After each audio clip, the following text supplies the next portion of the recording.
Good evening, friends, and welcome to tonight's journey.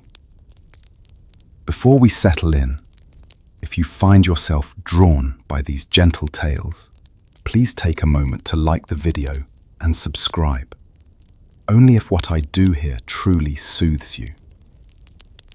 Now, I'm curious, where in the world are you as you listen? Which city's lights guide you tonight? And what time is it on your clock?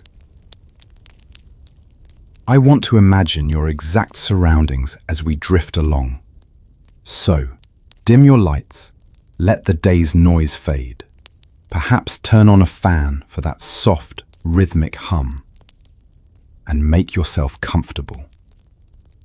In a few moments, we'll step back through time to witness the curious tale of a king who, against all expectations, sold his crown for silence. Together, we'll wander gilded halls and secret chambers, hear whispered bargains, and feel the hush that fell over a realm. Tonight's story moves at a calm, unhurried pace, perfect for easing into sleep.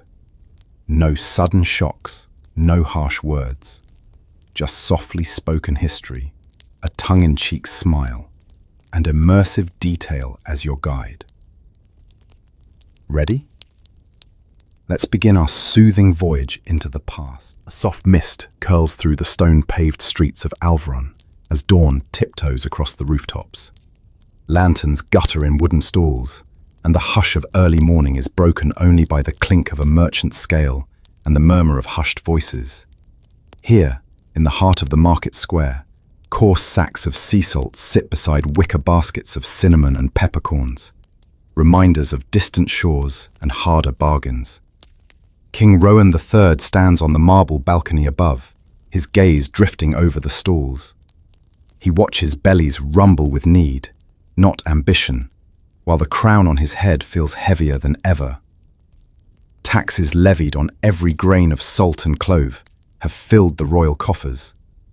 But at what cost? Mothers exchange furtive glances as they haggle for enough to season a humble stew. Labourers run calloused fingers over coin purses, each silver penny earned by sweat and hope. The king's chest tightens. He hears the merchants whisper, "The crown cares not for our hunger." In that moment, the weight of sovereignty feels stifling, a gilded burden that distances him from the very people he vowed to protect.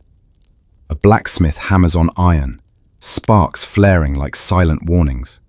Rowan flexes his fingers on the balcony's balustrade, tasting the tang of salt on the wind. He had once believed power would bring unity and peace. Now he wonders whether relinquishing a symbol could grant his kingdom a different solace, one of quiet understanding rather than forced compliance. As the first rays of sunlight gild the crests on his armor, the king's heart drifts toward an unthinkable solution, born not of weakness, but of unexpected compassion. Within the hush of the council chamber, tapestries of deep indigo muted the morning light, casting quiet shadows over polished oak. Lady Celeste, the king's most trusted advisor, stood before the long table, her posture calm as still water. In her hands she held stacks of petitions, folded parchments heavy with inked pleas. Each scroll bore the marks of desperation, the trembling script of a widow seeking tax relief, the urgent seal of a baker pleading for imported grain, the smudged fingerprint of a farmer begging for salt exemptions to preserve his meager harvest. She spoke softly, voice measured and clear. "Your Majesty, the salt levies have crippled households beyond the city walls. They barter away spices vital for healing salves and basic sustenance." Her words drifted across the chamber like falling petals, each syllable precise.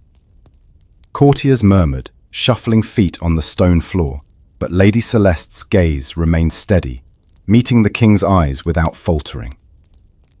Rowan's heart clenched as he watched small faces flash before him in Lady Celeste's descriptions. The toil of labourers hauling sacks of salt, the worn hands of midwives lacking antiseptic brine. He realized This was not mere paperwork. It was the lifeblood of his realm slipping through taxed fingers. The air tasted faintly of burned candle and ink.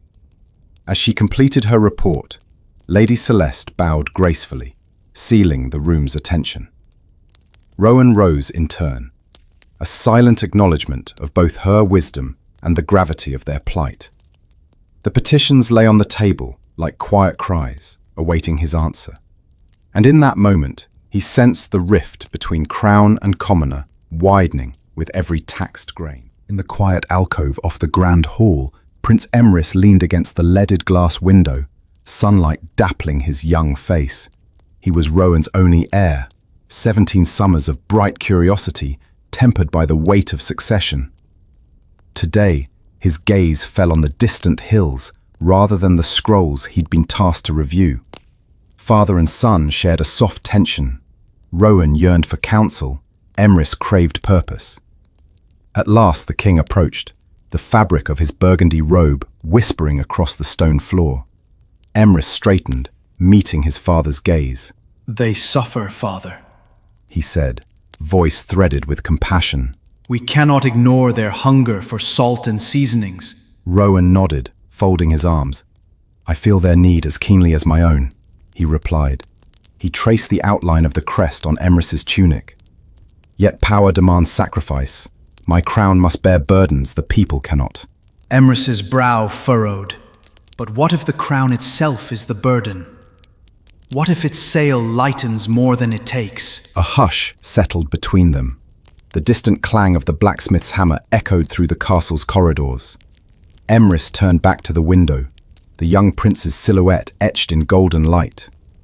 Rowan studied his son's hopeful countenance, a blend of innocence and steely resolve. Perhaps, he thought, the heir's fresh perspective held the answer. Together, they stood in the alcove, two souls bound by blood and the looming choice, to preserve tradition or to reshape the very symbol of their reign.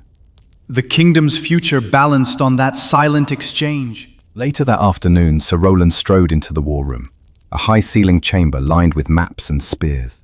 His armor, once gleaming, bore faint stains of sweat and soot. In his gauntleted hand, he held a folded cloth stamped with an unfamiliar crest. The room, alive with the hushed babble of strategists, stilled at his entrance.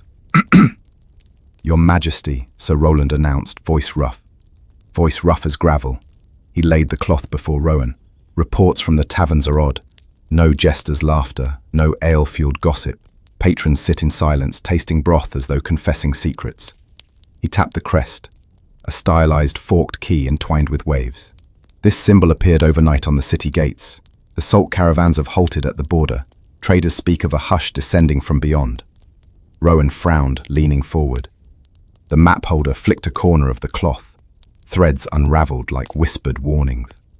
Lady Celeste entered quietly, peering at the crest. "No record of such a house in our annals," she murmured. Emrys joined the circle, eyes alight with curiosity. Could it be an envoy from distant realms, or something more clandestine? Sir Roland's gaze met Rowan's. My men heard only the clang of empty barrels, and then nothing. Even the harbour fell silent. He crossed his arms, unease etched on his face. Rowan placed a hand on his shoulder. "Gather all information," he ordered. "This silence may speak louder than any proclamation." As dusk draped the castle in violet shadows, King Rowan retreated to the private antechamber. The walls here bore ancient murals of coronations past.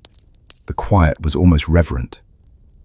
In the center, atop a velvet cushion, rested the golden crown, a masterpiece of spun light encrusted with sapphires and whispered promises. Rowan approached slowly, each footstep muffled on the thick carpet. He recalled the weight it had borne through decades of ceremony, the day he first donned it, shoulders braced for destiny, the countless vows sworn beneath its arches, the cheers and sighs it commanded. Now, in the waning glow of candlelight, it felt heavy with unspoken burdens. The hush from the market, the fearful gaze of his people, Sir Roland's cryptic report. They all wove together in his mind like a tapestry of muffled pleas. He reached out, fingertips grazing the cool metal.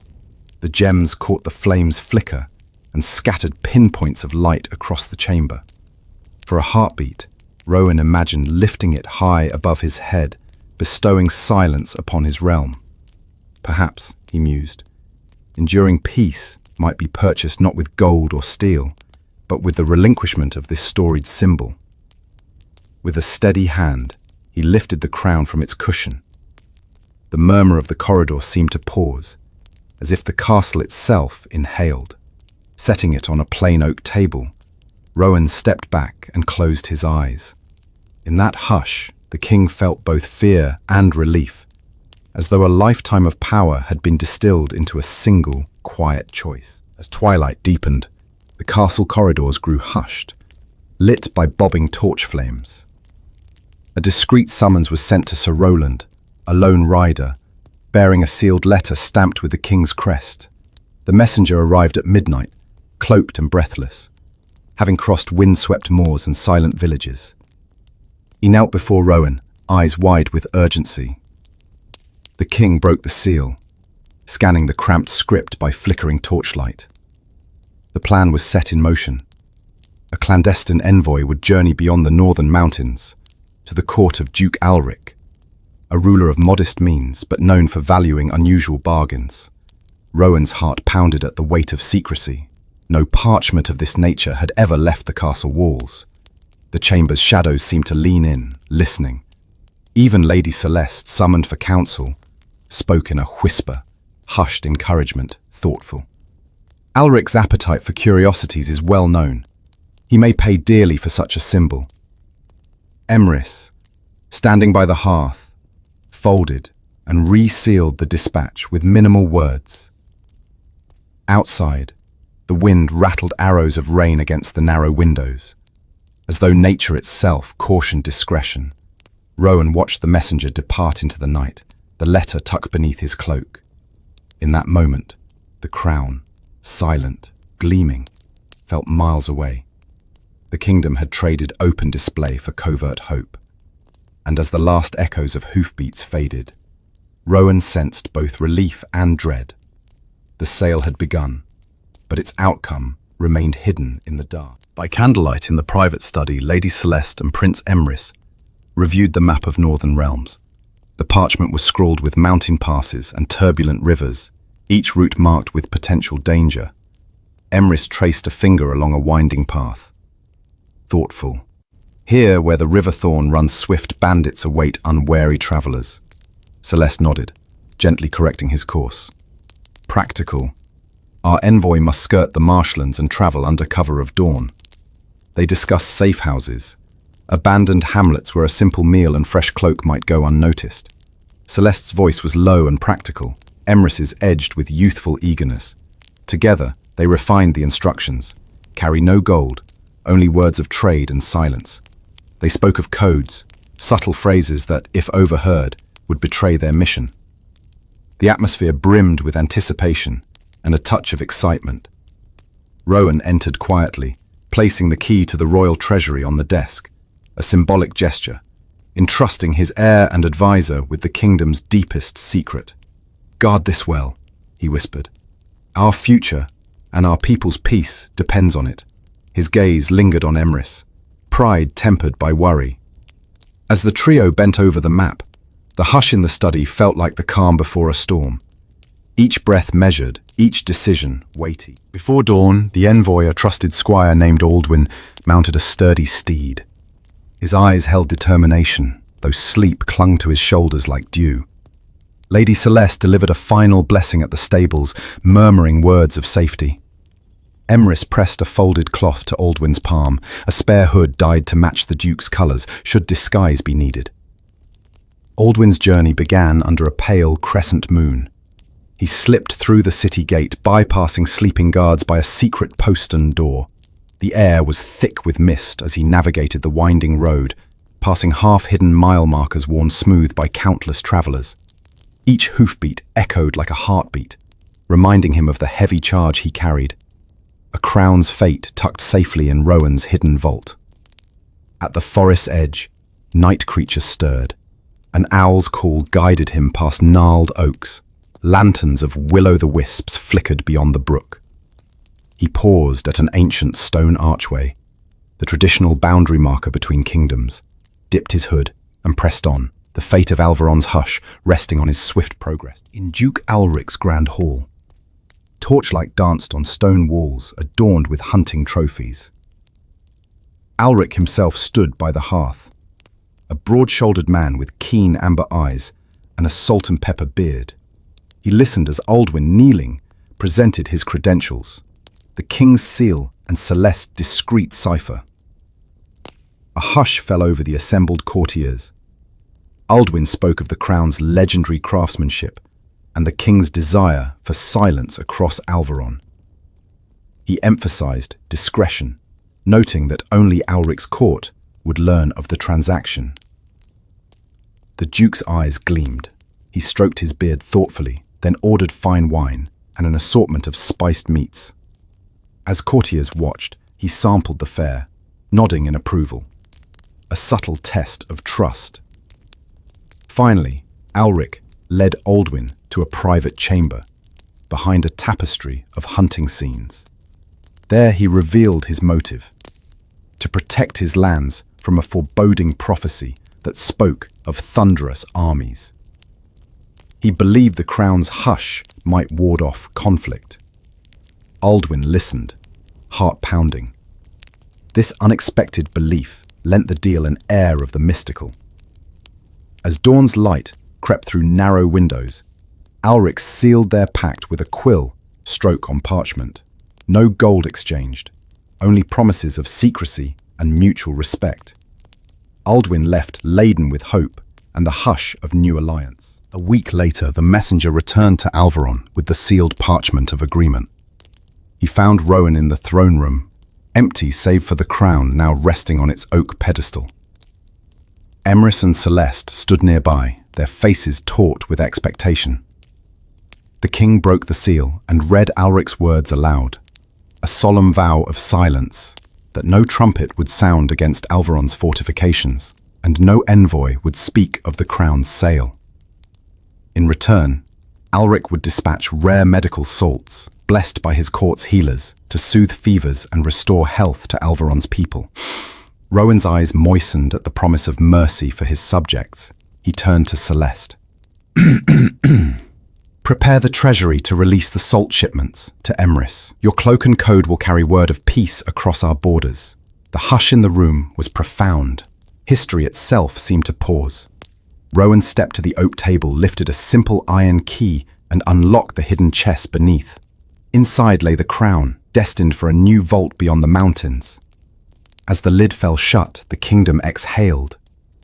In the days to come, salt caravans rolled in, easing fevers and mending rifts. And high on his balcony, Rowan sensed the first true quiet he had ever known, not born of fear or force, but forged in compassion and trust. Before dawn's pale light had even stirred the towers, the first caravan of medicinal sea salt creaked through Alvaron's eastern gate.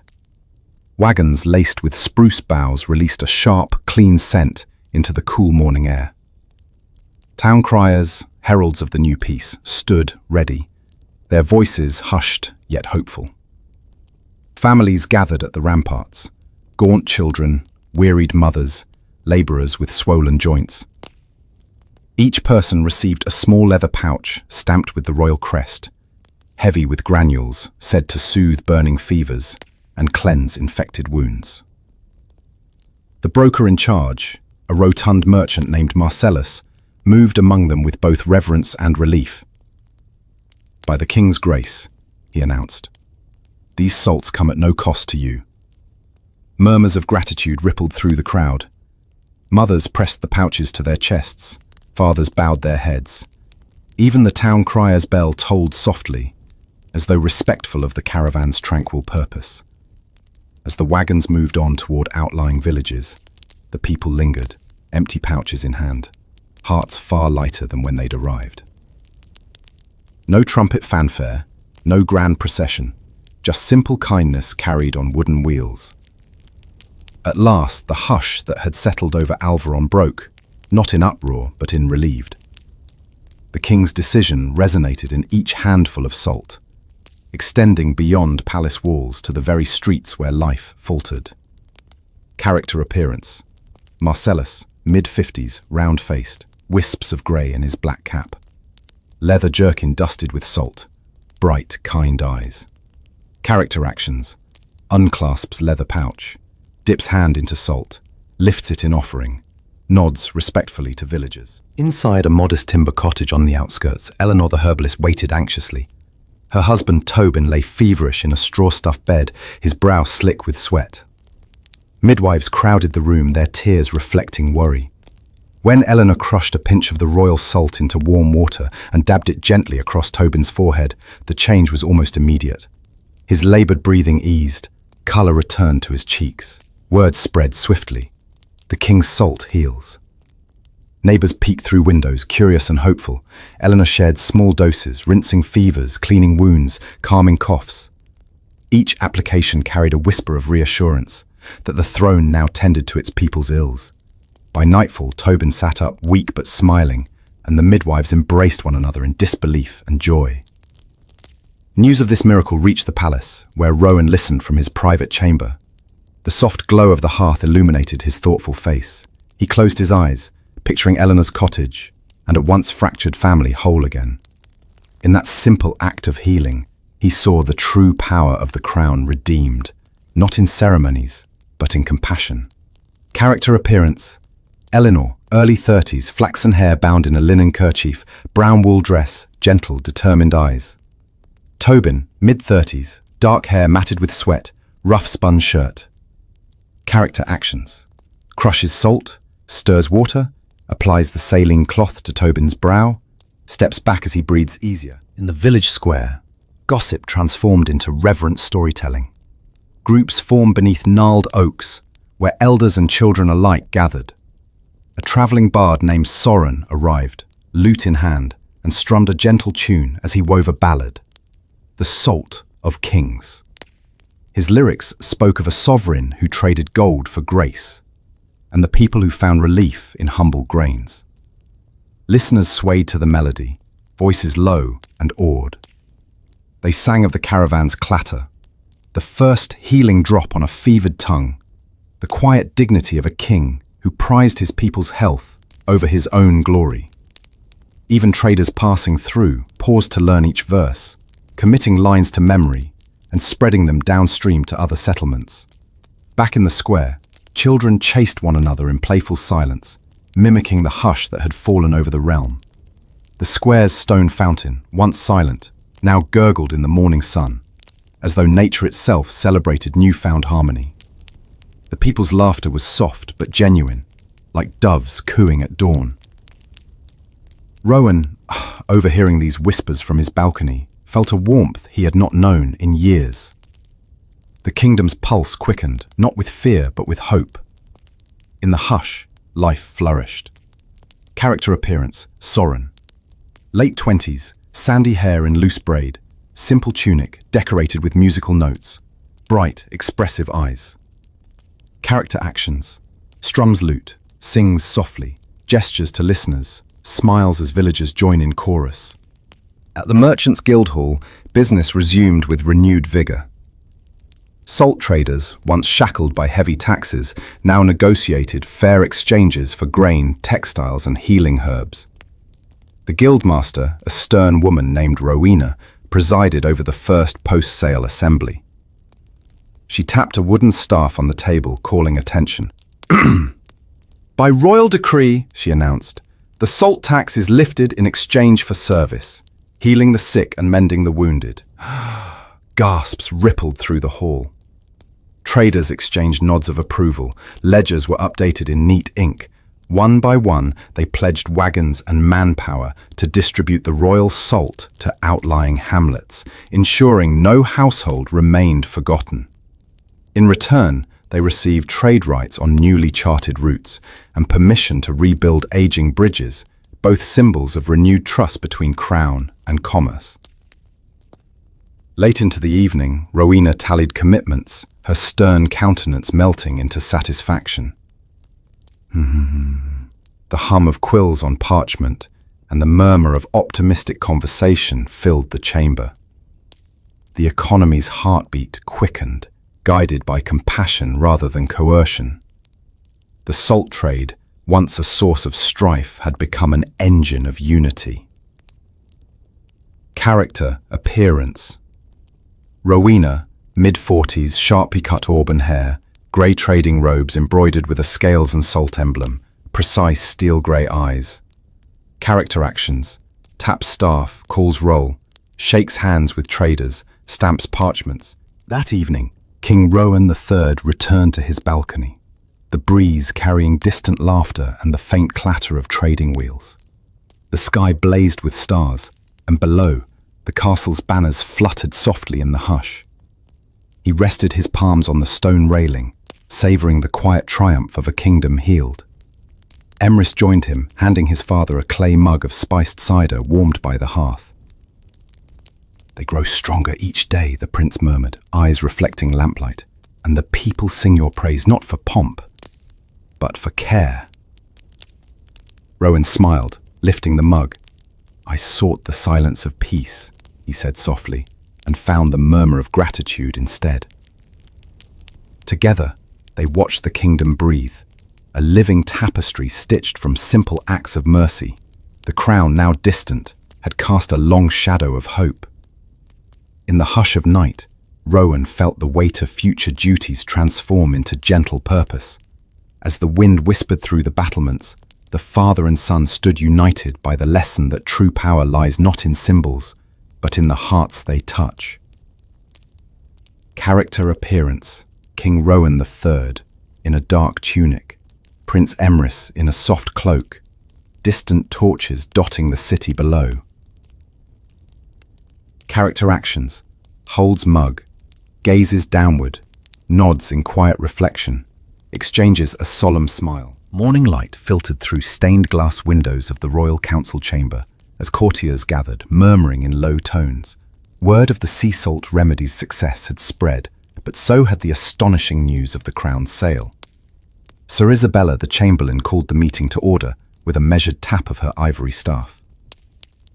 "My lords and ladies," she began, voice echoing softly off marble walls, "His Majesty's decision has brought relief to the people, but we must address the precedent it sets."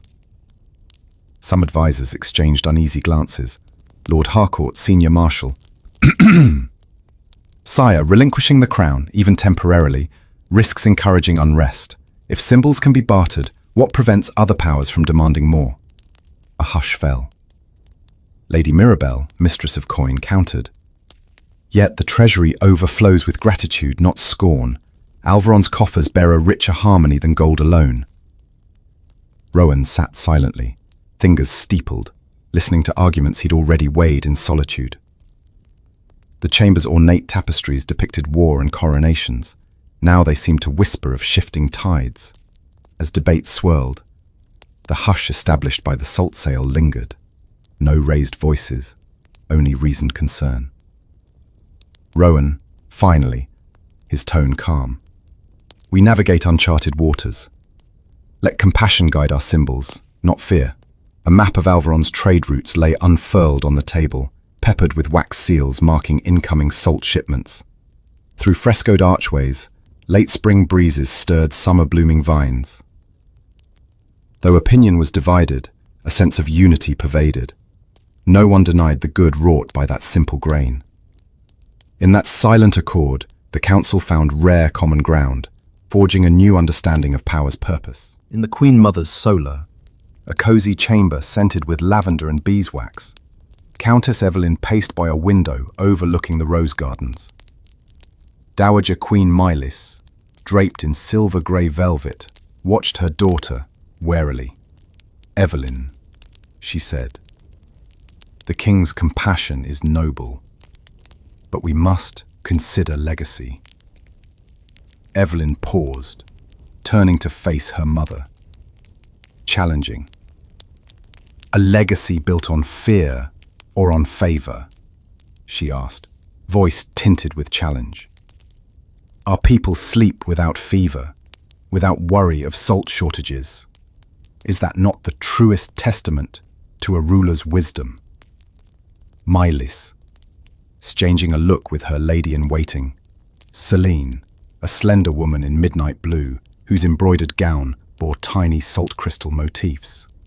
Over a silver tray of sweetmeats, Mylis poured rose-hip tea. Cautious. Symbols endure beyond a single reign, she cautioned. What if future heirs misinterpret this act as weakness?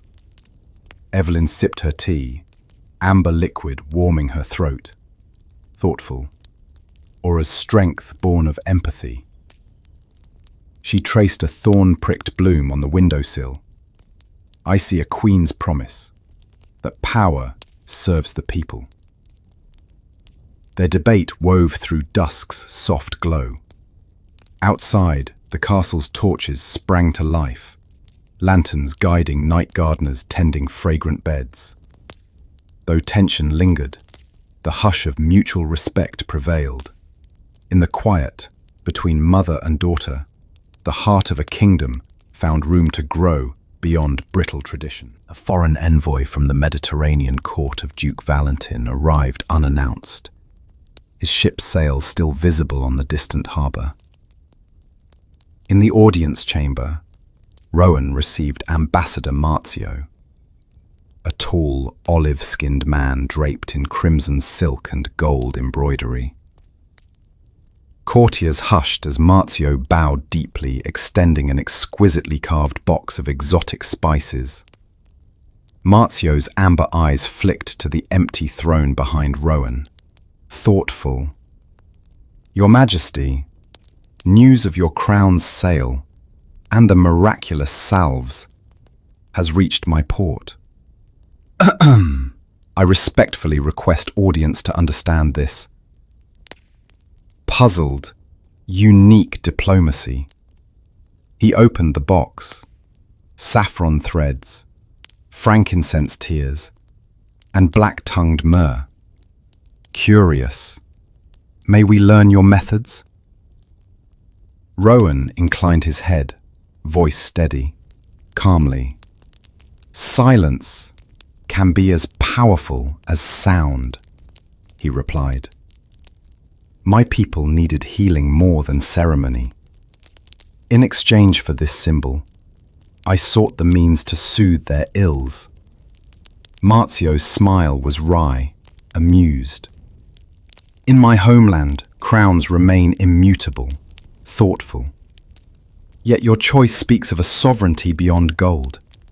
They conversed late into candlelit hours, trading philosophies more than trade goods. Outside, the courtyard's orange-bloom trees rustled in a warm night breeze. As Marzio departed, he left behind a promise, a library of healing manuscripts, bound in crimson leather, meant for Alvaron's scholars. Thus, the ripple of one king's compassion reached distant shores, sowing seeds of curiosity and alliance. In the candlelit cloisters of St. Celestine's Abbey, Father Benedict paced before a choir of monks. Their nightly chants paused as he spoke. Brothers, the king's salt has saved thousands. Yet some whisper that divine favor was sold for coin. The monks exchanged uneasy glances beneath their hooded habits. Sister Margot, archivist of the abbey, raised a finger. Our scrolls speak of holy relics, offered for prayer's promise. Symbols traded for grace. Perhaps His Majesty followed a sacred precedent. The oldest monk, Brother Anselm, gripped the lectern. A crown sails to mortal hands, relics endure through prayer. Does not this sale risk profaning tradition? Outside, incense smoke curled toward vaulted arches and chants resumed, a soft litany of hope. Benedict closed his eyes, torn between doctrine and mercy. Finally, he spoke softly. Let our prayers be the true transaction. We bless the king's choice, that his subjects find health and peace. The choir's voices rose in serene harmony, echoing through stone corridors as the abbey embraced the hush of divine understanding. That evening, the court banquet hall gleamed under lantern light. Long tables groaned with dishes, honey-glazed fowl, roasted tubers, spiced mead, warmed with citrus peels. Musicians played gentle madrigals as nobles dined. At the high table, Rowan rose, goblet in hand. A hush fell. "Friends," he began, thoughtful, voice clear yet soft, "you have witnessed our kingdom's trial by silence and salt. Tonight, we celebrate not the crown's splendor but our shared compassion." He raised his goblet. Courtiers followed suit. Plinks of crystal rang like echoes of change. He continued, "May this humble grain remind us that power's true measure is how we care for one another." Lady Mirabelle smiled across the table, eyes bright. Lord Harcourt nodded in solemn agreement. The Dowager Queen dabbed a handkerchief to her lips, tears shimmering. Laughter and murmured toasts spread, but never a shout. This was a feast of understanding, not spectacle. The musicians shifted to a lullaby, its notes drifting through oak rafters like drifting petals. As the banquet waned, Rowan felt the hush settle once more, this time as celebration, not uncertainty. Plate by plate, dish by dish, the court tasted the sweetness of unity. And in that calm glow, the crown's absence loomed not as loss but as promise. That symbols, like salt, carry meaning only when shared with care. Deep into the night, King Rowan III awoke to an unsettling hush. Moonlight filtered through arrow slits, casting silver bars across his chamber's stone floor. He rose and paced, recalling the joyous banquet's laughter just hours before. Yet rumours had already begun to drift back.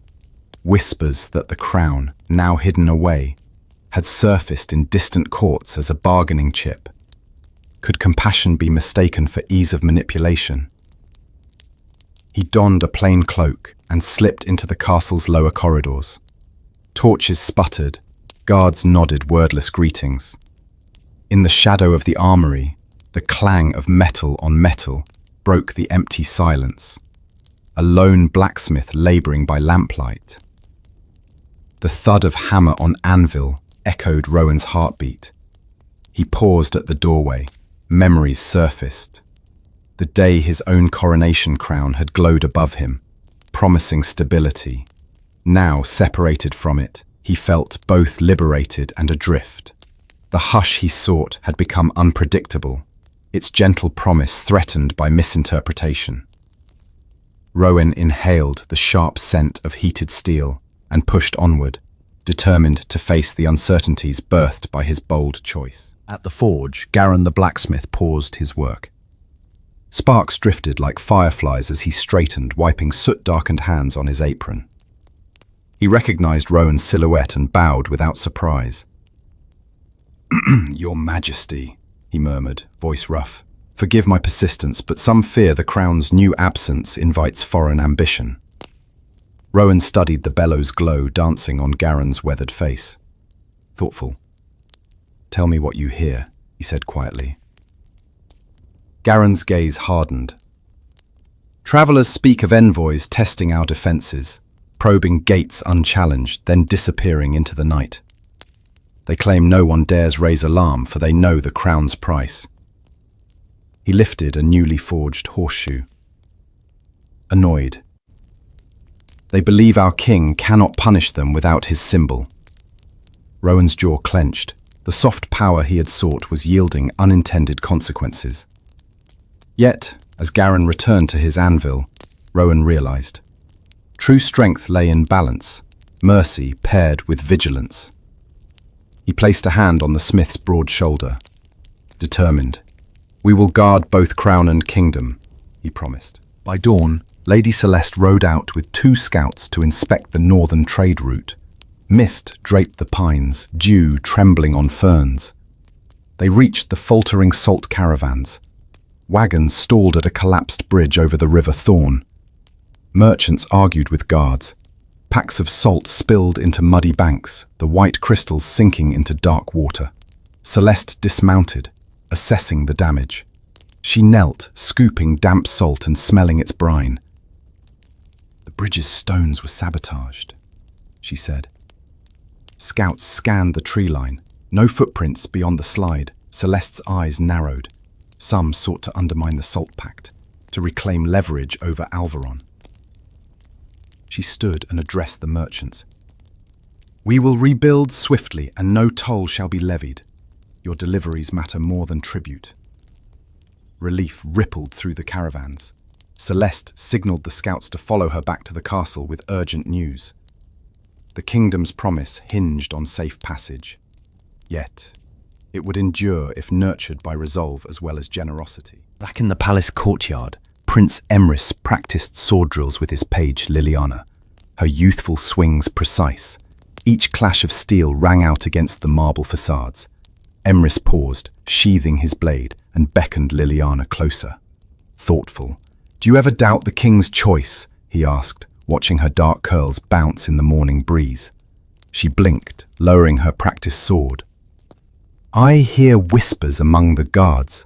Some think we're vulnerable without the crown's sight on foreign courts." Emrys frowned, annoyed. "Yet the people speak less of crowns and more of cures." Liliana's lips curved. "They call the salt royal grace." Emrys smiled, placing a hand on her shoulder, happy. "Then we must show strength beyond steel, through honor and action." He gestured to the distant hills where caravans moved like slow ants. "Our purpose remains clear." Liliana nodded, renewed in purpose. Together, they resumed drills, each parry a pledge to protect the hush born from compassion. That evening, Rowan convened a small gathering in the solar. Celeste, Garin, Emrys, and Selene at his side. The chamber's lanterns cast a warm glow on their determined faces. He addressed each. Compassion remains our compass, but we must temper it with vigilance. Celeste outlined plans to station patrols along vulnerable routes. Garin proposed forging discreet watch pegs bearing the Royal Iron Key's mark. Emrys volunteered to lead messenger patrols. Selene suggested a coded beacon system between watchtowers. As their ideas wove together, Rowan felt unity restore the balance between mercy and defense.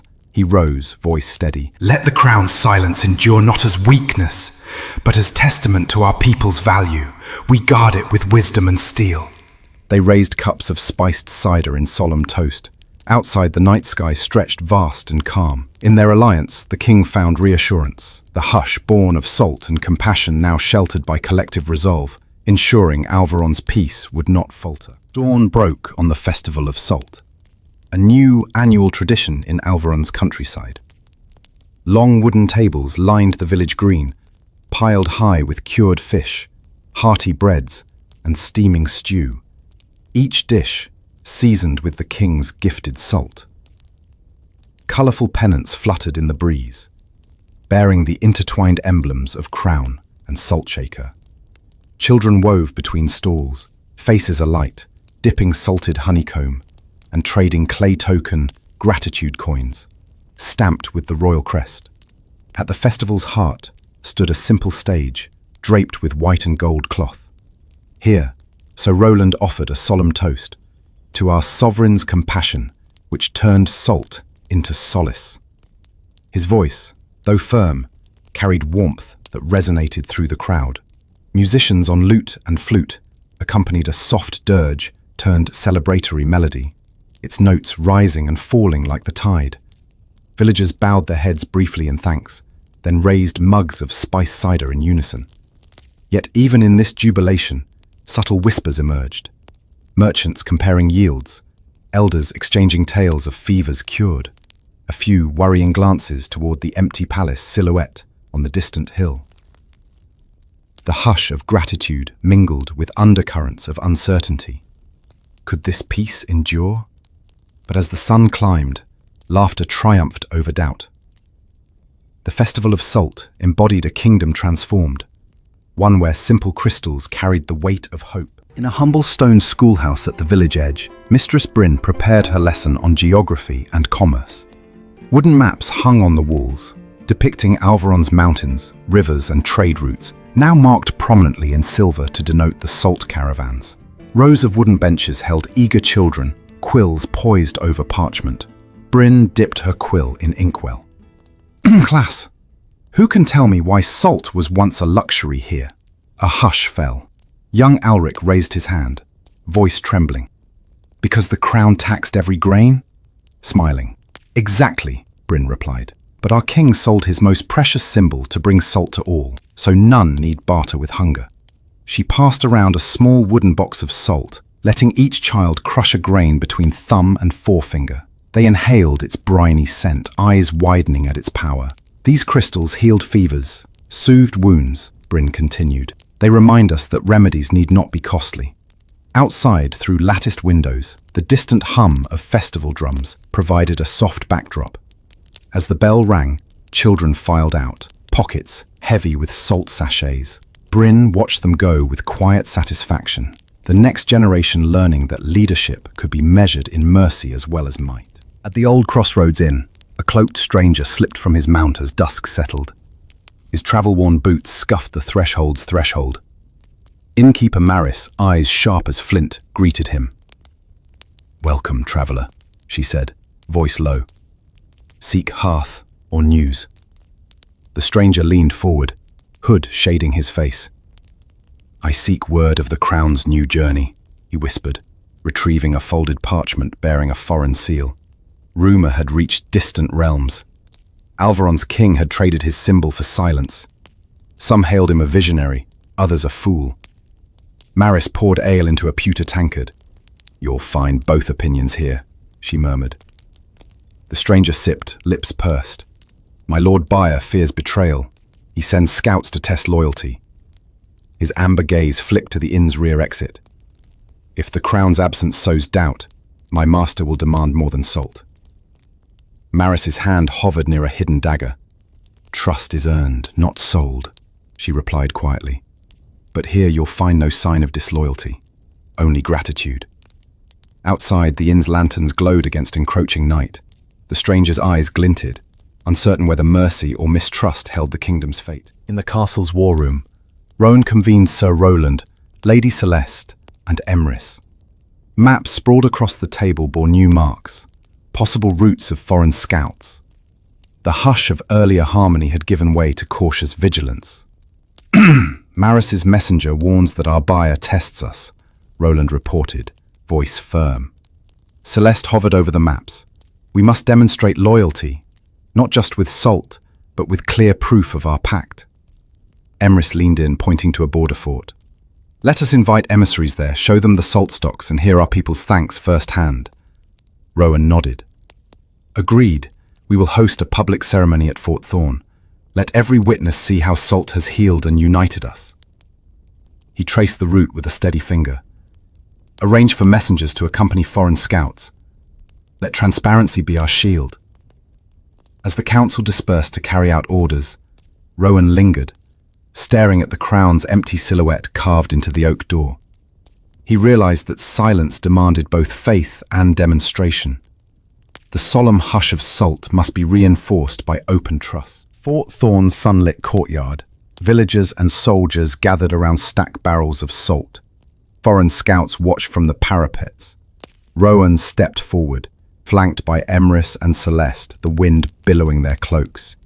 Raising his hand, he called for silence, this time voluntary, a sign of respect. "Welcome," he began, voice clear across stone walls. "This salt, once scarce, now flows freely through Alvaron thanks to our pact. Let each barrel stand as proof of my commitment to your well-being." He gestured to villagers distributing salt freely, their smiles bright in the morning sun. Scouts descended, sampling grains, questioning townsfolk, noting the tangible abundance. A scout captain approached, amber seal in hand. "Your Majesty, we see no trickery, only gratitude." He bowed deeply. "Your crown may rest beyond these walls, but your honor stands here before us." Rowan inclined his head. As hands touched barrels and nodded acknowledgements passed, the hush felt earned. No longer an absence of sound, but a conscious choice to trust. When the ceremony concluded, scouts raised their banner alongside Alvaron's standard, a rare sign of alliance. Rowan watched the two flags flutter together, the wind carrying soft applause of leaves and voices. In that moment, he understood. True silence was not the absence of noise, but the presence of unwavering faith. In the vaulted chamber of Alvaron's Academy of Healing, scholars gathered to record the salt cure's effects. Stalwart benches bore dozens of parchment scrolls, quills resting in inkpots made from carved shell. Master healer Rowan III presided, his greying beard tucked into a simple leather cord, spectacles perched on his nose. He read aloud data gathered from cottages and clinics. Fever reduction by 3 palms in under an hour, wound infection rates down 40%, child mortality eased by salt-infused broths.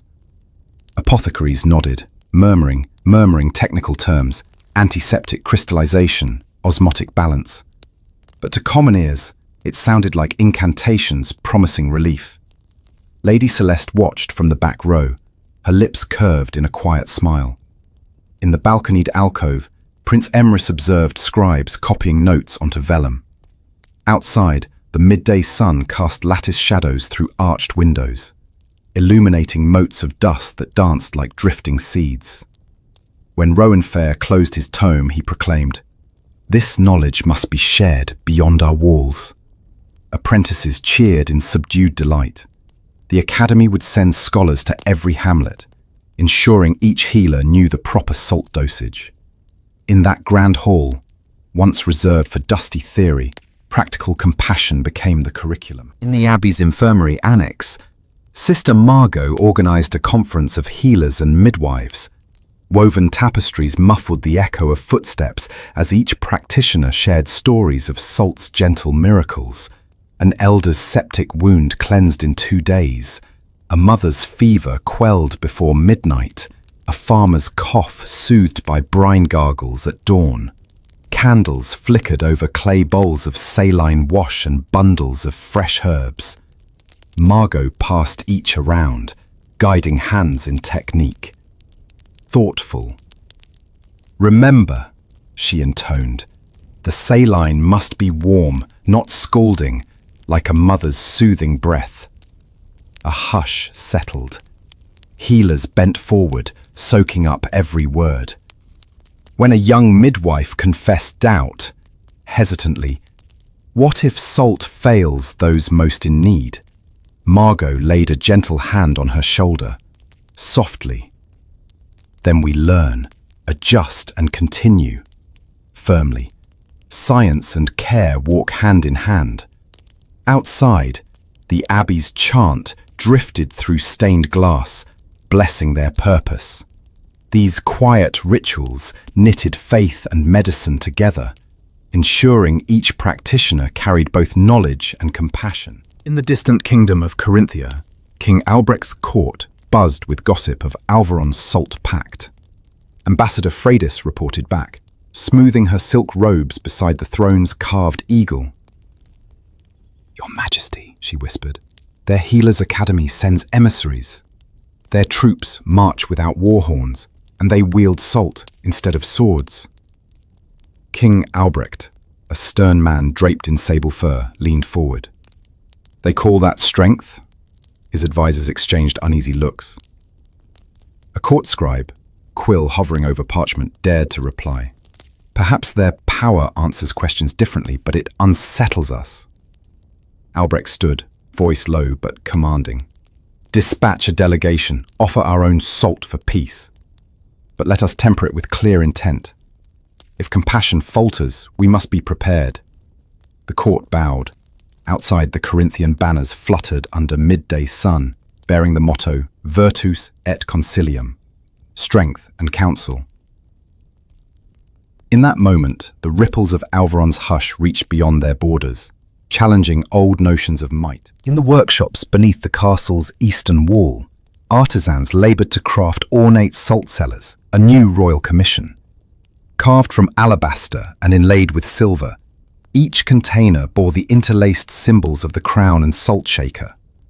Master carver Helga guided apprentices as she traced delicate vine motifs around fluted bowls.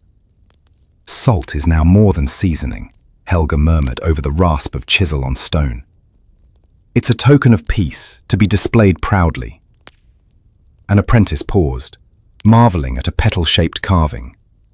"Will our king gift these to foreign courts?" Helga smiled, eyes bright with reflected torchlight. "To kin and ally alike," she said, "let each vessel speak of Alvaron's commitment." By nightfall, rows of completed cellars lined wooden tables, ready for the journey to Corinthia.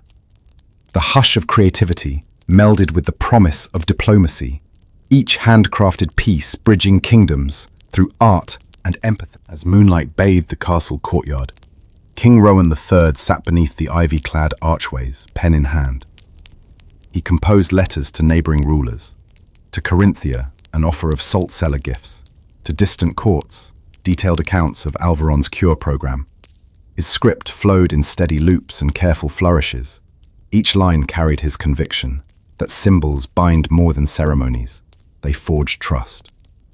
He paused, reflecting on the journey from balcony apprehension to this moment of open outreach. In the hush of night, he felt both the weight and the wonder of leadership transformed by empathy. Sealing the parcels, he entrusted them to his most loyal messengers, Prince Emrys among them. As they departed under starlit skies, Rowan watched their silhouettes fade into the darkness. The king inhaled the cool air, tasting salt on the breeze, and knew that Alvaron's quiet revolution had taken flight. One parchment, one cellar, one grain at a time. On a crisp morning in Corinthia, the gates of King Albrecht's castle swung wide for an unusual procession. Messengers from Alvaron, led by Prince Emrys, bore crates of alabaster salt cellars and sealed letters. Courtiers gathered along the drawbridge, their curiosity piqued by the pale stone vessels gleaming against dark timber. Emrys stepped forward, bowing deeply before Albrecht's marble throne. Behind him, Lady Celeste and Ambassador Freydis stood, their expressions respectful. Albrecht rose, draped in sable fur, and accepted a salt cellar carved with interlaced vines. He tapped it thoughtfully. "May this vessel carry not only salt, but the spirit of your king's compassion." Emrys intoned. A short pause, hush fell, a deliberate echo of Alvaron's new tradition. Then Albrecht smiled, lifting the cellar's lid. Courtiers gasped as they glimpsed its intricate silver inlay and breathed in the faint, briny aroma. A feast followed in the great hall, meat preserved with Alvaron's salt, stews seasoned to perfection, and morning buns dusted with crystalline grains. Scholars and healers sampled saline concoctions beside exotic Corinthian wines. As toasts were raised, Albrecht proclaimed a new alliance. "Let our kingdoms stand, not by swords, but by shared care." In that ornate chamber, the hush born of salt became a bond, weaving two courts together in mutual respect. Within Corinthia's famed Sanctus Infirmary, head physician Marilla oversaw trials of Alvaron's salt cure. Monks recorded temperature charts, while nurses applied saline poultices to plague-weary patients. Marilla, clad in a white linen coif and apron, observed as trembling hands administered brine washes to trembling brows. Under vaulted ceilings, the antiseptic power of salt transformed the ward. Fevers subsided, breathing steadied, and color bloomed in gaunt cheeks. Outside the infirmary, anxious townsfolk pressed for a glimpse of the miracle remedy. Marilla granted interviews to visiting dignitaries, her calm explanations enriched by Lady Celeste's translated treatises. "Salt," she declared, "balances bodily humors and cleanses infection with gentle precision." Her words carried weight. Her hands moved with confident assurance. By dusk, she led a public demonstration in the courtyard. A volunteer with a deep wound stepped forward, and Marilla rinsed it with warm saline. Onlookers gasped as the infection drained away, the wound's edges knitting together before their eyes. Children clapped, elders wept, and Marilla allowed herself a rare, soft smile.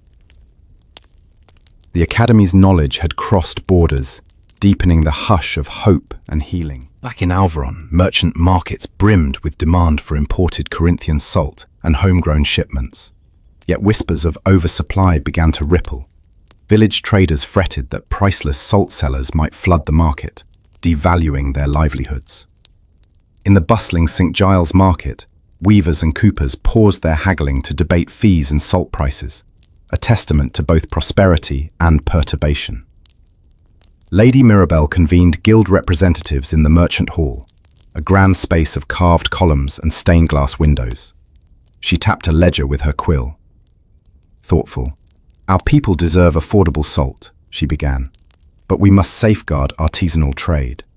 Let us regulate imports, tier taxes so local producers thrive."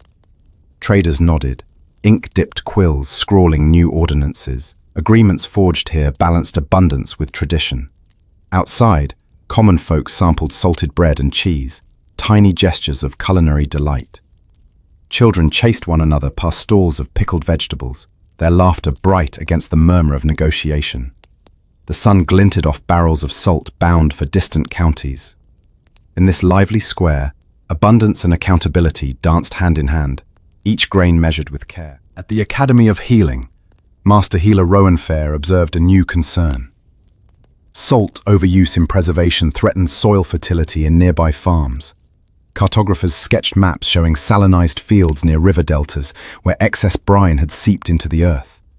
Farmers, once elated by plentiful curing salt, faced stubborn crops and depleted harvests. Rowan III called a council of herbalists, agronomists, and Lady Celeste. He presented samples of wilted grain stalks and crystallized soil. "We cured bodies, yet risk wilting our lands," he murmured. Celeste traced circles on the map, plotting rainfall patterns and irrigation routes. "We must teach moderation," she said. "Let us develop guidelines. Salt for healing, not wasteful soaking in fields." Together, they drafted a salt stewardship charter. Limits on agricultural brining, rotation schedules for soil recovery, and training for stewards in each village. Messengers would carry these guidelines alongside sea salt shipments. In the hushed library stacks, quills moved in concert, a new chapter in the kingdom's relationship with this versatile crystal. That evening, King Rowan III convened his family on the balcony overlooking the moonlit market.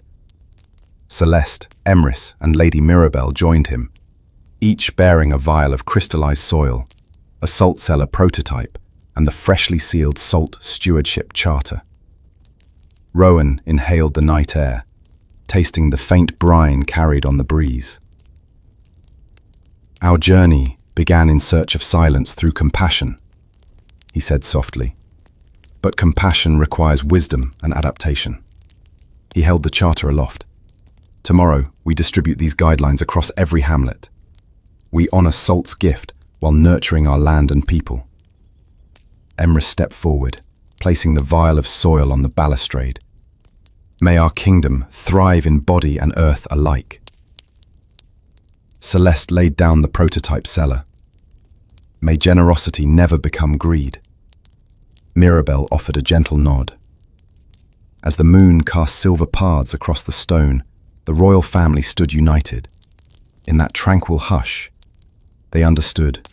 True stewardship balances sharing with sustaining, ensuring that salt's blessing endures for generations yet to come. On a fog-laden morning at the royal granary, alarm bells rang out. Workers discovered dozens of leather pouches, destined for salt shipments, cut open and emptied. The white crystals were gone, leaving only torn fragments and muddy footprints trailing toward the eastern woods. Panic rippled through the compound. Merchants fretted over lost livelihood, guards exchanged grim nods, and overseers muttered of brazen theft. Sir Roland arrived, his breastplate clinking in the pre-dawn hush. He inspected the scattered pouches with a frown. "This is no petty crime," he muttered, voice low. "Whoever did this knew exactly where to strike." The granary's wooden beams cast long shadows as dawn light seeped through high windows, illuminating the scattered salt like fallen snow. Roland summoned his lieutenants and issued orders. "Secure the perimeter, question any travelers, and send word to Prince Emrys, Alvaron's new steward of salt justice." Beyond the granary gates, the kingdom awoke to uneasy whispers. In taverns, patrons paused mid-sip. In workshops, apprentices exchanged concerned glances. The hush of gratitude was broken by fear of scarcity. And high above, Rowan watched the smoke of lanterns flicker through castle windows, realizing that even the gentlest virtue demands protection. In the nearby village of Eastford, news of the heist spread like wildfire. Market stalls stood half empty. Bakers without salt for dough, dyers lacking brine for vibrant linens, and shepherds unable to preserve cheese for winter. Villagers gathered at the well, faces pale with worry. Old Marta the baker wrung her flour-dusted hands. "How will we feed our children?" she fretted. Lady Mirabelle arrived on horseback, her emerald green gown sweeping behind. She dismounted and raised a hand for silence. "My friends, we will not let fear consume us," she announced. "I will personally oversee emergency salt rations until this matter is resolved." Relief flickered in the crowd's eyes, but unrest lingered. What if the thieves returned? Mirabelle continued, "Trust in our patrols and in the king's promise. No household shall lack healing or sustenance." Children watched from doorways, clinging to cloth sacks still half full. Murmurs of gratitude met Mirabelle's vow, but the threat of renewed thievery cast a long shadow. As she mounted again, villagers returned to work, hearts steadied by her resolve, yet attuned to every creak and whisper in the woods beyond. Prince Emrys led a band of mounted scouts into the dew-soaked forest at dawn. Spears in hand and eyes sharp, they followed the muddy trail eastward. Birds held their songs in the hushed canopy as Emrys signaled a halt by a fallen oak. He dismounted, kneeling to examine deeper prints, a child's boot beside a taller, heavy sole. An unlikely pair for seasoned brigands. He looked to his scout, Helena, her dark braid tucked beneath a leather hood. "They may be desperate folk, not hardened thieves," he mused. Helena nodded, voice low. Perhaps they sought salt to stave off famine, not profit. Emrys traced the path further into the gloom. Each step echoed his dilemma, how to balance justice with mercy in a kingdom founded on compassion. At a moss-covered clearing, they found a makeshift camp, overturned pouches, cooking pots, and ragged blankets. No sign of violence, only hungry faces, hidden among underbrush. Emrys stood, chest tightening. "Gather them," he ordered. "We'll bring them back and hear their plea." The scouts exchanged surprised glances, but obeyed. The hush of the forest yielded to soft commands, as justice prepared to speak. Back in Eastford's timbered hall, Emrys stood before a circle of villagers, men, women, and several children, shivering in the hall's dim firelight. Sir Roland and Lady Celeste flanked him. The accused, faces gaunt and ashamed, bowed their heads. Emrys's voice was gentle yet firm. "You stole salt meant to heal and nourish. Yet I see hunger, not malice, in your eyes." Old Marta, summoned as witness, spoke softly. "My loaves will rise again, but my heart ached for my grandchildren's health." A hush settled. Emrys turned to the accused, a farmer and his 2 children. Thoughtful. "Why?" he asked. The father's voice cracked. "The salt shipments delayed us at the bridge collapse. My children's fevers grew worse. I stole only enough to save their lives." Tears welled in the hall. Lady Celeste stepped forward. "You shall serve the community, support rebuilding the bridge, and aid salt distribution. Then your debt is paid." Emrys nodded, adding, "Let this be a lesson in both responsibility and mercy." Relief and gratitude washed over the villagers. The hush returned, not of fear, but of solemn understanding that justice, like salt, should heal, not harm. As dawn broke, Emrys and Celeste oversaw the farmer and his children laboring beside bridge rights on a rebuilt span over the River Thorn.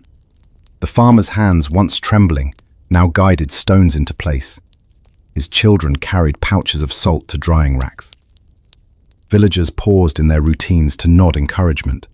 Emrys watched, heart warmed by this union of justice and redemption. Sir Roland arrived, handing Emrys a satchel of salt for continuing relief efforts. "Your approach honors the king's vision," he said quietly. Emrys smiled, feeling the true weight of leadership settle comfortably on his shoulders. In the rebuilt bridge's shadow, Luke the blacksmith poured molten iron into a foundational bracket, strength forged through both steel and empathy. As the final stone was set, a hush fell. The river's song joined the villagers' soft cheers. Emrys raised his pouch aloft, salt glinting in the morning sun, proclaiming, "May we always protect what heals us," he proclaimed. And so, from betrayal bloomed stewardship, as Alvaron's hush deepened, not a void of sound, but a living pause in which compassion and justice found their truest form. At first light, a small procession approached Alvaron's eastern gate, Duke Alric's envoy, bearing the golden crown in a velvet-lined chest. The ambassador knelt on dew-slick cobbles before Sir Isabella, who received the chest with solemn grace. Word of Alvaron's proven loyalty had spread through whispered reports and shared salt. Now the crown's homecoming symbolized restored trust. Inside the courtyard, guards formed a silent guard of honor. The chest was opened. The crown gleamed as if waking from slumber, sapphires catching the dawn. Emrys and Celeste exchanged a look of relief. Years of compassion and vigilance had brought this moment. The ambassador spoke quietly, thoughtful. May this crown once again rest upon the brow of the king who chose mercy over majesty. A hush fell. This time, an expectant pause before celebration. Villagers pressed against the ramparts, muffled cheers rising as the gates opened. The crown's return was not merely a political act, but a communal affirmation that symbols carry power only when wielded with care.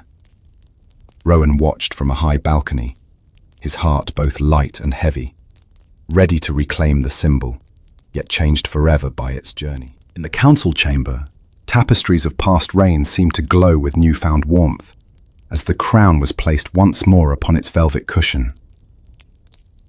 Rowan entered, clad in his ceremonial robes, deep blue silk embroidered with salt crystal motifs.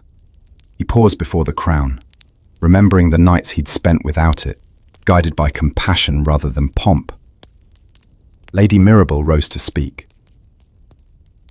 "Your Majesty, the crown's return affirms our alliances and honors your vision. Yet may we continue to let mercy temper authority," Lord Harcourt added. "We stand stronger for our trials." Rowan nodded, voice steady. "The crown's weight is both burden and blessing. I reclaim it not for vanity, but as a pledge to wield power in service of the people." As he lifted the crown, courtiers bowed in unison. Sunlight filtered through stained glass, scattering rainbow patterns across the marble floor.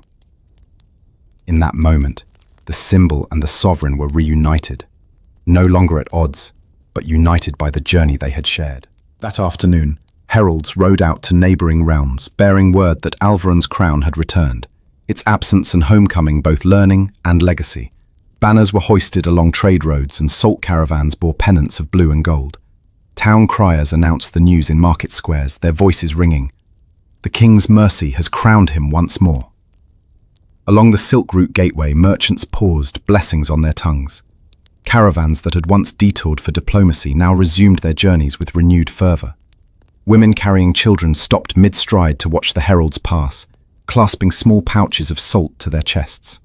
Even beyond the realm's borders, whispers of the returned crown spread through caravanseries and caravanserais, weaving Alvaron's story into distant tongues. In each stopping point, silence gave way to celebration, drumbeats, flutes, and soft laughter echoing against sandstone walls. The crown's homecoming had become a festival of shared values, binding peoples through stories of trust and salt's simple grace. In the royal smithy, Garan forged a ceremonial display stand for the crown, a pillar of tempered steel, spiral wound like a twisted salt stalactite. Sparks flew as hammer met anvil, each strike echoing the trials overcome. Apprentices watched in reverent silence, their eyes reflecting the molten glow. Garen's voice was steady. This stand bears the weight of both metal and metaphor, power grounded in purpose. He quenched the steel in brine, steam rising in swirling mist. Salt sealed our peace, now steel secures our symbol. With careful hands, he mounted the crown atop the stand, the golden arches resting against the cool iron. The smithy's doors opened to admit Rowan, Emrys, and Celeste. They surveyed the stand, sleek and simple, yet rich with meaning. Rowan laid a hand on Garen's shoulder. "Thank you. You've given our kingdom a symbol worthy of its journey." In that forge's hush, the crown found its enduring home, cradled by steel and salt. As twilight fell, the people of Alvaron gathered in the market square for the crown's vigil. Lanterns floated above wooden platforms, and the steel salt stand bearing the crown sat at the square's center. Rowan, dressed in simple robes, stepped forward and spoke into the hush.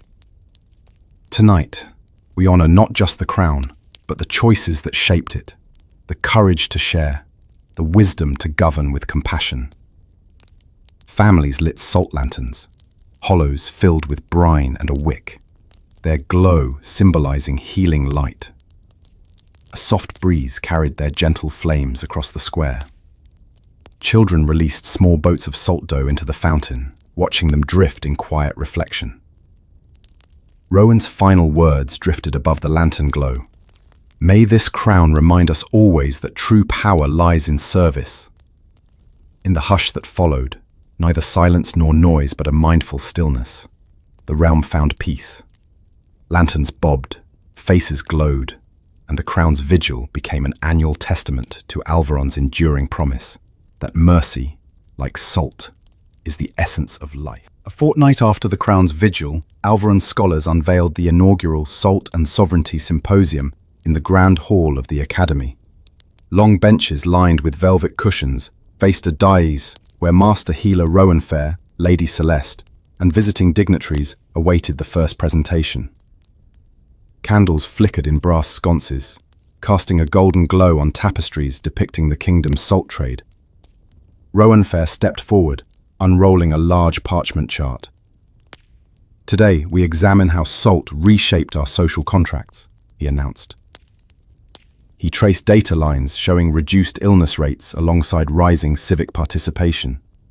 Salt as both remedy and civic binder. Murmurs of appreciation rippled through the audience. Town clerks, burghers, even a handful of farmers traveled in for the event. Lady Celeste then spoke of legislative innovations, the Salt Stewardship Charter's rollout, and its impact on local governance. She highlighted village councils that now met fortnightly to oversee salt use and mediate disputes. Enthusiastic scribes copied her words furiously, ensuring every insight would travel home in leather-bound volumes. As the first session closed, Emrys rose from the gallery.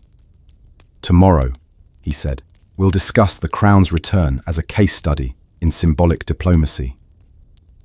His announcement sparked polite applause, proof that a story of mercy and strategy could captivate even the most pragmatic minds. In that hushed hall, the academic world embraced the humble crystal's grand narrative. That afternoon, Lady Mirabelle convened the first meeting of the newly formed Guild of Salt Artisans. In the vaulted merchant hall, artisans, potters, woodcarvers, silversmiths displayed their wares, ornate salt cellars, carved spoons and decorative sachets. Sunlight filtering through high windows cast prisms across shining surfaces. Mirabelle tapped her staff lightly on the stone floor. "Friends, our craft defines our culture. We must ensure quality and fair practice, even as demand grows." She presented the guild's seal, a silver salt crystal entwined with a laurel wreath. One by one, masters and apprentices clasped hands, pledging to share techniques and uphold standards. A young potter named Isolde demonstrated a new technique, swirling salt glazes into earthenware bowls that reinforce seasoning symbolism. Apprentices as her fingers traced delicate patterns. Mirabelle, knowing this fellowship would protect both artisans' livelihoods and the kingdom's cultural legacy. In the monastery scriptorium of St. Elwine, monks labored to compile the Codex of Salt and State, an illuminated manuscript chronicling the kingdom's transformation. Ink-stained quills danced across vellum as miniature artists painted gold-leaf salt crystals bordering intricate scenes. Caravans crossing mountains, healers treating patients, and the crown's journey home. Brother Anselm inscribed the opening lines in Latin, his steady hand forming each letter with ritual precision. Nearby, Sister Margot mixed pigments, crushed lapis, and powdered salt to achieve a rare translucent blue.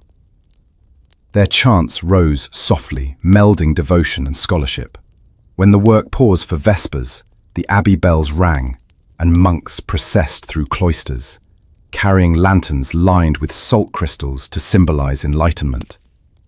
The scriptorium fell into reverent silence, then resumed, each stroke a testament to how a humble mineral reshaped both body and polity. That evening, sirens of creativity led to an open-air storytelling circle by the castle's moonlit pond. Townsfolk and travellers gathered on grassy banks, lanterns suspended from willow branches. The travelling bard Soren returned, lute in hand, ready to share new verses inspired by Alvaron's journey. He strummed a gentle chord and began a tale of a king who learned the value of silence and of salt's alchemy in both healing and diplomacy. Children nestled against mothers' skirts. Elders nodded in time with the melody. The moon's reflection shimmered on the water, echoing the lantern glow, nature itself listening. As the final refrain drifted into the night, Emrys stepped forward and recited a short verse of his own, a promise that Alvaron's future would remain guided by compassion and innovation. A hush fell, this time an embrace of collective memory, before applause rose like a gentle tide. As midnight approached, Rowan convened his closest confidants in the moon chamber, a circular room topped by a domed skylight. The king, Celeste, Emrys and Garin stood beneath the vault, stars visible through glass in brilliant clarity. Rowan unfurled the Salt and Sovereignty Symposium's final agenda and the Guild Charter, the Codex's first folio, and an invitation to Soren's next performance. He spoke. "We have distilled a kingdom's trials into shared wisdom, academic, artisanal, spiritual, and cultural. Now we must ensure these elements endure beyond our reign." Celeste nodded, her eyes reflecting starlight. Emrys's gaze drifted upward, as if seeking guidance from constellations. Garin placed a hand on the steel salt stand, silent pledge to guard both crown and covenant. In that lunar glow, they grasped the full tapestry of Alvaron's journey. No longer merely a kingdom defined by borders, it had become a community bound by salt, story, and service, ready to carry its hush into the ages. A fortnight after the crown's vigil, Alvaron received an unexpected delegation from the distant Sultanate of Zahara. Envoys in flowing ochre robes embroidered with desert motifs. They arrived at dawn, carrying polished gypsum jars and exotic spices to trade for Alvaron's famed medical salt. Their leader, Emir Rashid, dismounted upon the dew-glazed courtyard stones, his gaze sweeping over the steel salt stand and restored crown perched upon its pedestal. In the great hall, Rowan welcomed the emir with perfumed rosewater and a soft trumpet fanfare. Despite cultural differences, both rulers spoke the universal language of hospitality. Rashid unfurled a scroll of ancient desert remedies, crushed myrrh poultices, scented sands for fevered heads, hoping to blend Eastern cures with Alvaron's brine. As courtiers looked on, the two sovereigns exchanged gifts. Gypsum jars for alabaster cellars, each vessel a vessel of hope. Lady Celeste translated Zamelian dialect into Zaharan Arabic, guiding the conversation towards shared healing philosophies. Emir's scholars observed Master Healer Rowan III note dosage charts, nodding thoughtfully. Outside, the castle's banners fluttered beneath a rising sun, heralding a new chapter of cross-continental collaboration. In that hall, salt and sand found common cause, as two kingdoms bridged arid dunes and misty shores in pursuit of mercy. Later that morning, Rashid's scholars joined Alvaron's academy for a colloquium on global saline therapies. Long wooden tables groaned with manuscripts, Zaharan desert salves, Alvaron's sea salt compendia, and rough sketches of caravan routes. Candles flickered over cupbearers moving quietly among participants. A Zaharan physician, Dr. Layla Al-Noor, demonstrated a desert sand poultice's heat-dissipating properties. She crushed fine dunes through woven hemp cloth, mixing them with rosewater and a pinch of Alvaron salt. The mixture hisses as it met warm water, an audible exhalation of healing potential. Apprentices leaned in, quills poised above vellum. Master healer Rowan III nodded in approval, thoughtfully. Combine desert sorbents and sea salt's antiseptic power, and we forge new frontiers of care, he pronounced. Lady Celeste recorded verses of Arabic and Latin side by side, ensuring every healer could access the merged wisdom. Outside the arched windows, the midday sun glinted on academy spires, echoing the bright possibilities now unfolding. As midday turned to afternoon, the delegation toured Alvaron's coastal saltworks. Rocky outcrops framed shallow evaporation pools, their brine reflecting cloudless skies. Salt gatherers in rough woven tunics raked crystalline crusts into wooden wheelbarrows. Rashid and Rowan walked side by side, boots sinking in coarse salt, breathing in its sharp, clean tang. A Zaharan engineer, wearing a steel-rimmed cap, examined the terraces. He traced their leveled edges with a gloved hand. "Your methods yield purity unmatched," he conceded, voice hushed with respect. Rowan explained how tidal rhythms and patient evaporation produced salt fine enough for healing, yet coarse enough for food preservation. Emir Rashid tasted a crystal, letting its bite linger on his tongue. He closed his eyes and smiled, an unspoken vow to adopt these techniques back home. As the sun dipped low, Lady Celeste distributed clay flasks of fresh brine, each labeled in Latin and Arabic. Workers paused their labors to watch the dignitaries depart, hopeful that Alvaron's quiet gift would reach parched lands beyond the horizon. Back in the palace, a grand banquet marked the delegation's send-off. Long tables overflowed with dishes showcasing fusion recipes. Spiced venison, marinated in Zaharan myrrh and Alvaron salt. Flatbreads brushed with sesame oil and sea salt flakes. Sweetmeats perfumed with rosewater. Musicians blended oud and lute melodies, their notes weaving east and west into a single lullaby. Rowan rose to toast. "May our kingdoms share both grain and healing, diplomacy and devotion." Emir Rashid responded in his native tongue, translated by Celeste. "Your salt was the balm we sought. Our desert songs are now your gift." Courtiers raised goblets of spiced wine. Lanterns glowed in the warm dusk air. In the hush that followed, guests bowed to one another, not in fear, but in deep respect. The banquet's final act was a silent procession. Each delegate received a small alabaster salt crystal ornament to wear. As they departed under star-spangled skies, Alvaron's hush extended across seas and sands, a promise etched in crystal. That midnight, Rowan retreated to the castle's reflection pool, a circular basin fed by a natural spring. Moonlight rippled across the water's surface, scattering silver shards across dark stone. He dipped a fingertip into the brine, recalling the journey from Crown's relinquishment to global alliance. Lady Celeste joined him, carrying a scroll of correspondence from Zahara's court. "They wish to send engineers to deepen our salt pans," she said. "In exchange, they'll teach us desert distillation techniques to purify water in famine regions." Rowan smiled at the scroll's illuminated seal, a palm tree encircled by dunes. They stood in contemplative silence, moonlight and starlight converging on the pool's edge. Rowan spoke at last. "Our hush has grown into a chorus, a gentle melody of shared wisdom." Celeste nodded, her eyes reflecting constellations. Together they dipped both hands into the brine, sealing the pact between Alvaron and Zahara.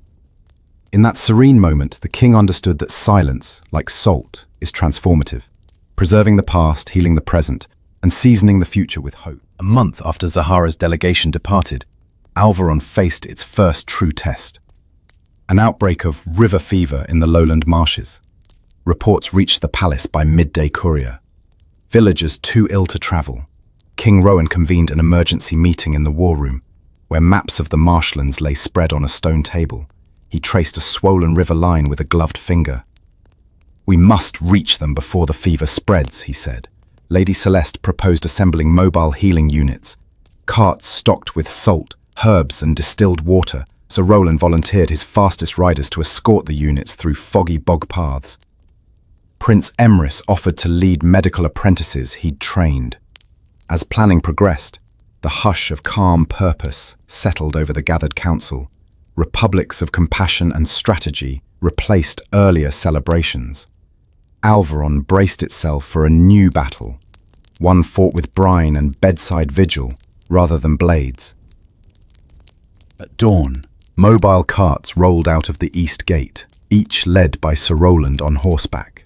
The carts were draped in white cloths bearing the salt shaker emblem. Inside, neatly labelled flasks and vials were secured among bundles of linen. Prince Emrys rode alongside, conferring with Master Healer Rowan III, who adjusted the dosage charts for salt-infused broths. Their path led into mist-shrouded fields where reeds whispered warnings. Along the way, scouts reported abandoned huts and silent wells. Emrys's heart ached at the sight of overturned belongings and tattered cloaks. Yet the sight of Roland's escort bolstered his spirit. When they reached the first hamlet, a cluster of moss-covered cottages, villagers peered from doorways, gaunt-faced and anxious. Emrys dismounted, carrying a flask of brine in one hand and speaking gentle assurances. "We bring relief," he said. "Let salt and care guide our hands." In the largest cottage, Emrys and Rowan III set up a makeshift clinic. Reed mats lined the floor, benches held bowls of salted broth. As fevered patients were carried in, healers dipped cloths in brine and pressed them to foreheads. The crackle of lantern flame and soft murmurs of "it soothes" mixed with rattled breaths. Emrys knelt beside a fevered child whose eyes fluttered beneath slick sweat. He wetted a cloth with saline, pressing it gently to the child's brow. "Softly, rest now," he whispered, voice soft as a lullaby. The child's breathing eased. A grateful mother clutched his hand. Nearby, Rowan III oversaw the mixing of salt and herbs, his practiced hands measuring each grain. Outside, villagers began to converse in quiet gratitude, sharing small gifts of bread and herbs. The hush of fear lifted, replaced by tentative hope. In that humble gathering, the king's vision found its most profound expression. Mercy extended to the most vulnerable, one grain at a time. By nightfall, the fever's grip loosened. Patients slept peacefully under salt-infused dressing. Emrys and Celeste strolled along a raised wooden causeway through the reeds. Lanterns hung from posts, their light casting dancing reflections on dark water. Celeste laid a hand on Emrys's arm. Thoughtful. "You've led well," she said, "but my heart worries for your burden." He paused, gazing at the lantern-lit path, calmly. "This is my place, standing with our people," he replied. The hush of the marsh enveloped them. Frogs croaked softly. Reeds sighed in the breeze. They spoke of the crown's return and the alliance with Zahara, of festivals turned to symposia, of artisanal guilds, each achievement weighed by responsibility. At the far end, a small makeshift altar held bowls of salted broth. Emrys poured a cup, lifting it to the moonlit sky, murmuring, "To healing and to those who serve," he murmured. Celeste joined him, and they drank the warm liquid, its quiet power echoing the kingdom's promise. At dawn's first light, the healing caravan prepared to return to Alvaron with recovered villagers walking alongside. Sir Roland marshalled the carts for the homeward journey, banners fluttering in the cool breeze. Emrys addressed the group, thoughtful. "You carry our hopes, not just your own strength." The villagers nodded, hands still rubbing salt-scented linen. Back in the courtyard of Alvaron's gate, families embraced returning loved ones. Rowan awaited them, crown atop his head, cloak trimmed in salt crystal embroidery. He knelt before a healed elder and flanked the young child Emrys had soothed. Tears of joy and relief glistened on sunlit faces. In that moment, the hush born of salt and compassion found its fullest expression.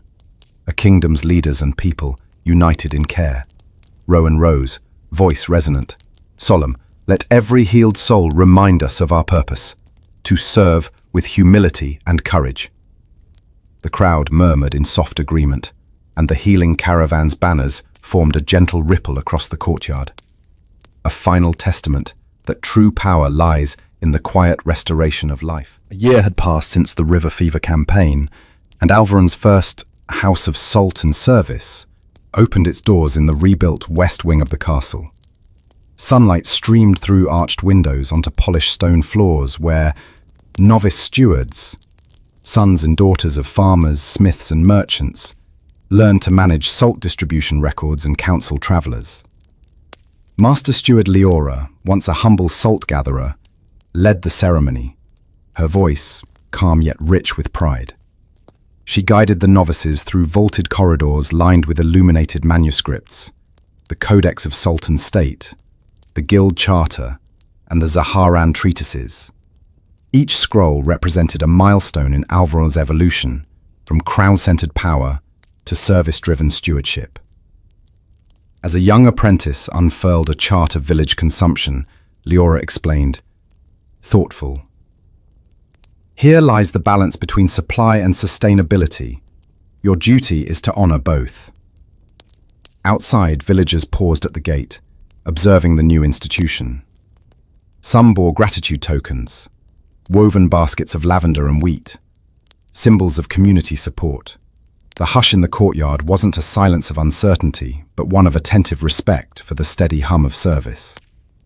Within these walls, the legacy of the king's choice had institutionalized compassion, ensuring that salt, and the lessons it carried, would guide Alvaron's future administrators. On the newly rebuilt Causeway Road, toll houses manned by salt stewards stood at regular intervals.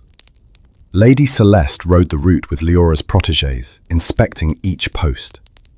Beneath banners of white salt crystals on pale blue, they found well-maintained ledgers, courteous gatekeepers, and travelers offered free sample sachets.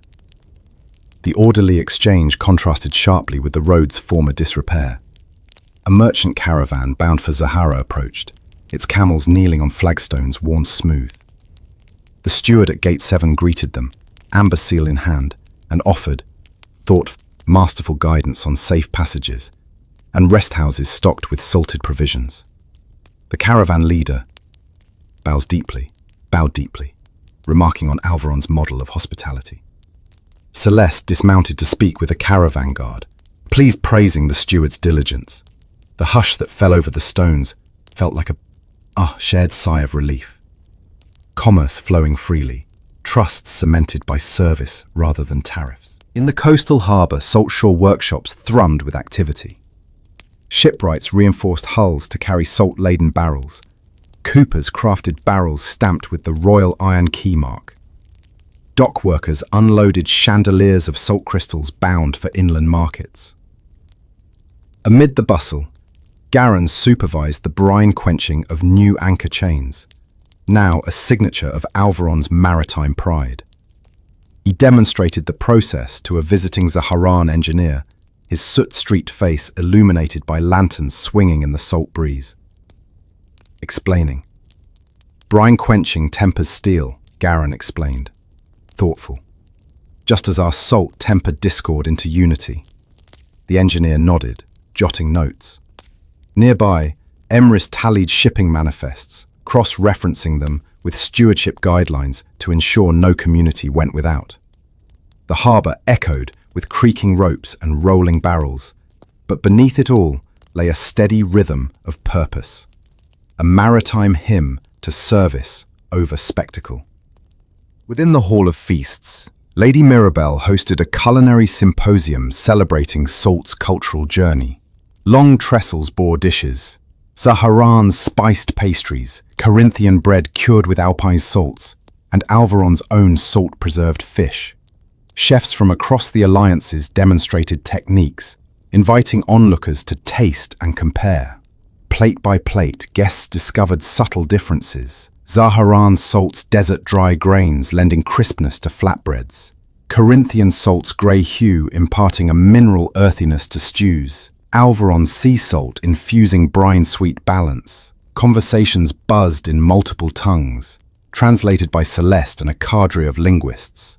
The hush of concentration gave way to murmurs of delight as cultures gleaned from one another.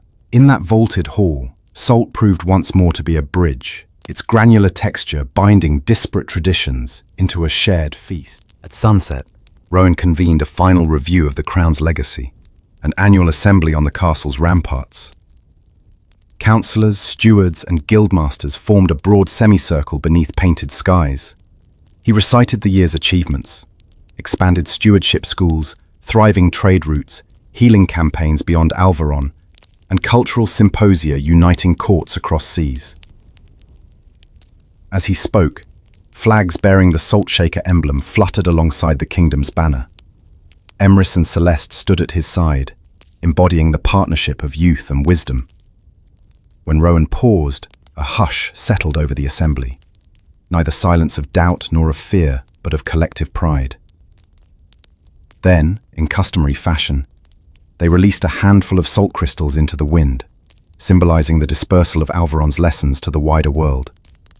The crystals sparkled as they caught the last light, drifting out over the countryside. In that radiant moment, the king felt the full circle of his journey, from relinquished crown to strengthened legacy, guided always by the quiet power of compassion distilled into service. A gentle dawn broke over Alvaron's towers as King Rowan III walked the deserted battlements alone. The sky bloomed in pastel pinks and golds, and below, the city stirred, bells tolling, smoke spiraling from chimneys. In that quiet hour, Rowan reflected on the kingdom's transformation, from tax burdens to shared stewardship, from a crown exchanged for silence to a legacy woven through salt and service. He paused by the iron salt stand, its spiraled steel glinting in morning light, and gently traced the crown's arches. Memories floated back, the day he laid it aside, the caravan of caravans of healing salt, the subtle hum of gratitude rising across fields and markets. Now, as monarch and servant both, he felt the hush of true peace, a living silence born not of absence but of unity. A soft breeze carried the scent of lavender from the gardens below, and Rowan inhales deeply. It reminded him that power must preserve and nurture, that humbleness can guide a realm more surely than pomp. With a final look at the crown, he turned toward the palace's great doors, ready to join his people in the festival to come, a celebration of quiet strength and enduring compassion. In the Academy's grand amphitheatre, scholars, healers, and artisans gathered for the Symposium of Silence, the culminating event of Alvaron's transformed age. Velvet drapes in pale blue and ivory framed the dais, where Master Healer Rowan III and Lady Celeste would speak. Banners bearing intertwined salt and crown motifs hung from the arches, swaying gently with the morning breeze. Apprentices lined benches, clutching leather-bound copies of the Codex of Salt and State. Artisan representatives displayed final prototypes of salt-glazed pottery and steel salt gauntlets. Ambassadors from Zahara, Corinthia, and distant duchies filled the front rows, their robes a tapestry of rich hues. A short hush fell as Rowan III stepped forward to read the final passage, a dedication to humility, mercy, and the quiet work of governance. When he finished, Celeste approached, voice calm and clear. Let us carry forward this hush, this mindful pause between sound and silence as our guiding principle. Rippled through the hall, not a roar, but a collective breath of reverence. In that measured response, the kingdom reaffirmed the values seeded by a single act, the sale of a crown for the promise of peace. Twilight, the festival of silence commenced in the castle courtyard. Lanterns fashioned from hollowed salt crystals glowed with amber light, casting patterned shadows on cobblestones.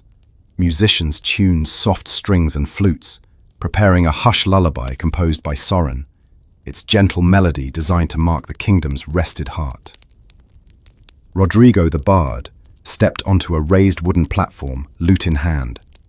He began the new ballad, each note a whisper, of a king who chose compassion over crown, of salt that healed more than flesh, of a people united by mindful care.